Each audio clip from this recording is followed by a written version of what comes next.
परसाई जी आवारा भीड़ के खतरों के प्रति आने वाली पीढ़ी को आगाह कर रहे थे, मगर हम जिस दौर से गुजर रहे हैं उसमें आवारा पूंजी न सिर्फ लोकतंत्र को खोखला करती जा रही है, बल्कि सच पूछिए तो मजाक बना चुकी है। सबसे अहम सवाल तो यही है कि इस देश में लोकतंत्र किसे चाहिए? कभी सुना था कि लोकतंत्र में जनता ही सर्वोपरि होती है, लेकिन अब असली सत्ता उस जनता के हाथ में है जो स्विस बैंक में बैठी है या फिर आवारा पूंजी के बूते लोकतंत्र की नियंता बनी बैठी है। वे चुनावी बॉन्ड्स में निवेश करने की हैसियत रखते हैं। अतिशयोक्त नहीं होगी अगर कहा जाए कि भारत में अब लोकतंत्र नहीं है, लोक तमाशा चल रहा है, जिसमें वोटर एक एक्स्ट्रा कलाकार से ज्यादा हैसियत नहीं रखता है और पूंजीपति डायरेक्टर है। एक समय था जब लोकतंत्र का मतलब था जनता की सरकार, जनता के द्वारा, जनता के लिए। अब जमाना बदल गया है। अब लोकतंत्र का मतलब है पूंजी की सरकार, पूंजी के द्वारा और पूंजीपतियों के लिए। चुनावी मैदान में अब कोई लोकतंत्र का पावन संग्राम नहीं चल रहा, बल्कि यह एक मेगा बजट रियलिटी शो बन गया है। अब नेता वही बन सकता है जिसे कम से कम 2-3 बिजनेस टाइकून, 2-3 न्यूज चैनल और कुछ आईटी सेल वाले प्रमोट कर रहे हैं। बाकी जो जमीनी कार्यकर्ता हैं वे या तो नारियल फोड़ते हैं या फिर सोशल मीडिया पर थम्स अप और जय हो टाइप कमेंट भर कर सकते हैं। अब चुनाव में भाग लेना आम आदमी के बस की बात नहीं रही। 5,000 के पकौड़े बेचकर तो अब सिर्फ टीवी डिबेट्स में ही आत्मनिर्भर हुआ जा सकता है।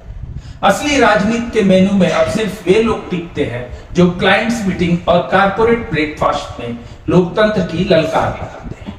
वही पुराने नेताजी कभी खद्दर पहनते थे, अब पेरिस से मंगवाए गए सूट में गरीबों के हक की बात करते हैं। मंच पर चढ़कर ऐसे वायदे करते हैं जैसे कोई ऑनलाइन सेल में 90% डिस्काउंट दे रहा।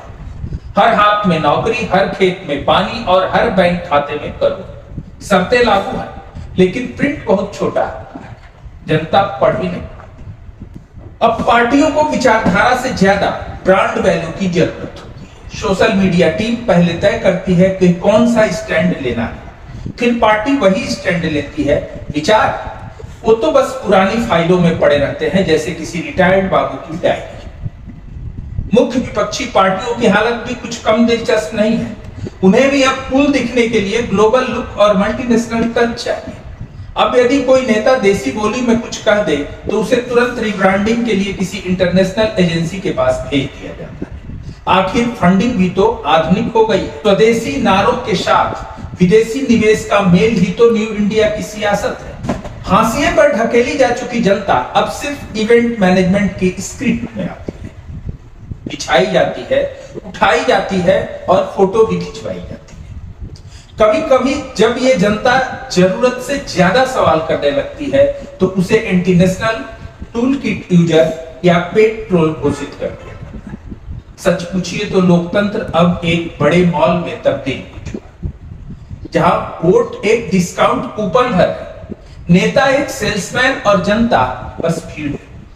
तो अब तो अगली बार जब कोई नेता जनता जनार्दन कहे तो ध्यान दीजिए, उसके पीछे खड़ा स्पॉन्सर अपनी मंद मंद मुस्कानिया से महफिल लूट रहा और लोकतंत्र वो शायद अगली ईएमआई का इंस्टॉलमेंट भरने का ही कतार में खड़ा। चुनाव प्रचार नीतियों का नहीं, प्रोपेगेंडा पैकेजिंग का खेल बन चुका है। माइक पर भाषण कम और बैकग्राउंड म्यूजिक ज्यादा बजता है, जैसे नेता नहीं कोई बिग बॉस का कंटेस्टेंट मंच पर उतर आया। पक्ष अब भी संघर्ष नहीं करता, या यूं कहिए उसे कुछ करने लायक छोड़ा ही नहीं जाता, बस ट्विटर पर भड़ास मिटाकर संतुष्ट हो जाता है। उनके लिए भी राजनीति अब एक प्रेजेंटेशन भर है, कभी थिंक टैंक के सामने तो कभी कारपोरेट लंच पर।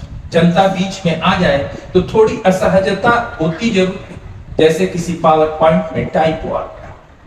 कभी किसी जमाने में नेता अपने खून पसीने से जन आंदोलन चलाते थे, अब वे एयर कंडीशन रथों में रैली इन रील्स चलाते हैं। पहले लोग महात्मा गांधी को याद करते थे, अब ब्रांड गार्डमैन को फॉलो करते हैं। की सरकार बनाने की आस लगाए बैठी है, नेता के कपड़े बदल गए, भाषणों में एआई जनरेटेड इमोशंस कुलाचे भर रहा है, लेकिन जनता की थाली अब भी खाली है।